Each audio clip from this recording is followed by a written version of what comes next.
Молодой путешественник Артур, совершая одним воскресным утром заплыв на байдарке с целью активно провести досуг и сделать несколько удачных снимков, увидел на своем пути преграду в виде маленького островка, заваленного ветками. Среди них стоял и поглядывал в его сторону испуганный худой пес. Артур был потрясен увиденным, малыш настолько был истощенным и жалким. Песик повиливал дружелюбно хвостиком, несмотря на слабость, видимое внутреннее напряжение. Его слабенькое тельце дрожало от холода, а сквозь тонкую синюшную кожу виднелись отчетливо тоненькие ребрышки. Как он здесь оказался, давно ли отстал от людей, заблудился, на эти и другие всплывавшие в голове гребца вопросы не было ответов, но молодой человек осознавал, что бросить одинокую и истощенную собаку он не сможет. Артур почувствовал ответственность за судьбу этого песика и решил действовать.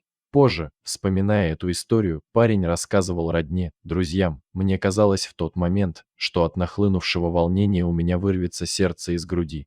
Артур выбрался из своей байдарки и как можно скорее напролом пошел по воде навстречу собаке. На всякий случай он решил громко крикнуть в надежде увидеть, возможно, рыбака или кого-то еще из людей, находящихся рядом, но молодой человек, издав крики, понял, что вокруг никого нет, и песик действительно совсем здесь одинешенек и ждет с нетерпением появления поблизости хоть одной живой души, которая могла бы прийти ему на выручку. Добравшись до торжествовавшего пса, парень перенес его в байдарку. Чуть позже, согрев и накормив немного собаку, молодого человека стал волновать следующий момент. Он плавал на территории другого государства, Центральная Америка, что значило, могли возникнуть определенные сложности с обретенной собакой. Малыш, которого он назвал Барри, явно нуждался в помощи, и Артур погряз в размышлениях над тем, каким образом он может оказать содействие животному дальше.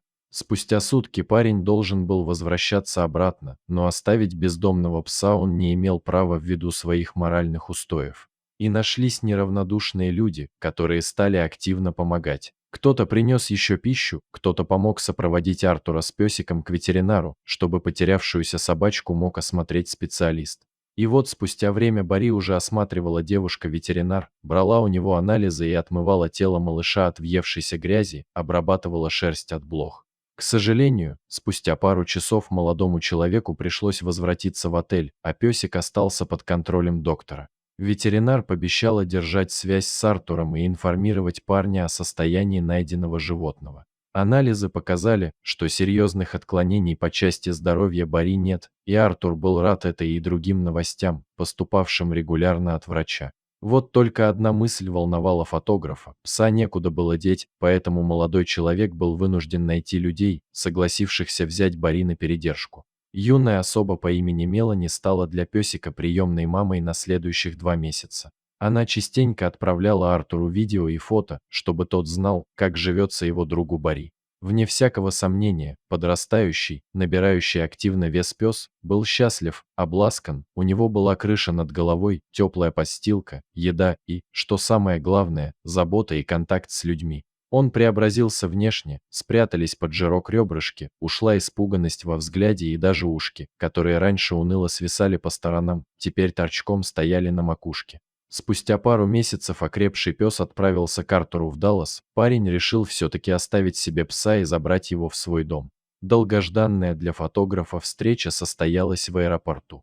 Это был волнительный для меня момент, я тогда размышлял, а вдруг Барри меня не вспомнит, рассказывал позже парень. И это было действительно так, в первые минуты встречи пес не осознавал до конца, как реагировать на Артура и начал обнюхивать его кроссовки.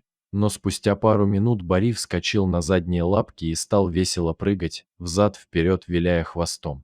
Вскоре хозяин и его дружелюбный пес были уже в Монтане, где жил и работал молодой человек, и питомец очутился в настоящем снежном царстве.